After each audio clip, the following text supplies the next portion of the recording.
what's up? My name is E.L Fuggins, also known as Rocky Stevens, and that's Stevens with S-T-E-P-H-E-N-Z. I'm a hip-hop artist and MC. I also act, write scripts or whatever. I just be on some creative shit. It's just a play off of my real name, and it's just like the Fuggins, like in Spanish, if you would say it, like L is like the. So I was like, the Fuggins. My first two initials are E.L, and my last name's Fuggins. So it's just my name. It's paying homage to basically who I came from. Even though it is a slave name, but I feel like my family made it their own. So it's kind of like paying homage to my family's name. Nice. Oh man, like I was just really, cause like one of those songs, "Good at Sex, Bad at Love," is like the first beat I really just like. Cause I started doing like research about owning beats, and basically, cause a lot of people, I guess I'm gonna drop a jewel that people need to know is like a lot of people just take these YouTube beats and they just rap over them and they drop them on DistroKid, and everything's good because they let them slide through. But then you get a situation like with Juice WRLD with that song he did, Lucid Dreams, where somebody comes back and they're like, "Oh, that's my song. You owe me $1 million. Send that my way." And so I did Good with Sex, Bad at Love. I did that with a beat that first bot that I own. I'm coming out with more, and so I just wanted to drop it, and so I finally put like verses to it that I like, and then the Rihanna song is actually like I was just drinking on Chardonnay one day, and it was pretty cool, but I was just in a mode, and I felt like even though. Like people, like they'll still be alive, but you don't talk to them, so it's kind of like they're a ghost to you.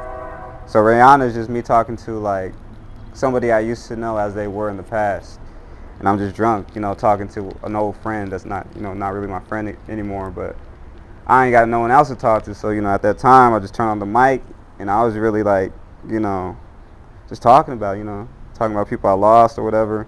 It wasn't really like a love song or whatever, man. Sometimes it just be I'll be at the studio, like I have stuff ready, like I'll be writing every day. It's like sit-ups, but it's like trying to find something like I was away from like rapping for a minute. Like I came out to the Inland Empire because I'm originally from Palmdale, so I came out here and I just started going to school. I started learning how to act. But I always had like hip hop, so I had like a mic. So every day I wake up and I at least write a verse, and I spit it real quick into the mic, and I go off to school. And I wouldn't remember it, and I kept doing it and kept doing that, and then eventually I started spitting shit like boom, like first take, and I like it, and I'll be just listening to it on the bus off of this little cheap mic I bought. I still use that mic too. It's pretty good. So the process for me now is just like get up, write a verse, and I might write a song. The hook always stays the same, but I write a song and I rewrite the verse, all the way up until we go to the studio, hear the beat again, boom, rewrite the verse right before I hit the mic, and that's the last verse I drop. So basically it's like when I'm there, if I guess whatever verse is there at the time, it's lucky to get on, but I'm always going to change it. So that's my process. It's like never for sure. Like I could write it and say I got to go to the studio like next week. I'm already knowing like that's just gonna change 100 times. I'm gonna hear the beat like, oh wait, I wanna say this. I wanna rap it this way. Then you get over there, you start getting high, start talking to the producer. He might say some shit. You be like, oh, you go start writing some shit. I don't know. Yeah. Man, I got this one project I'm working with my homeboy Heel Scurry. I know him from Valley College where I used to go. Boondock Rock was one of his names. But he's real talented. He's actually producing this one. He's gonna be mixing and mastering it.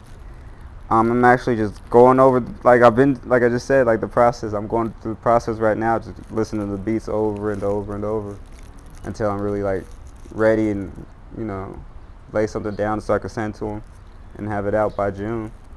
And I like to drop projects on June 25th. Well, that's because that's like,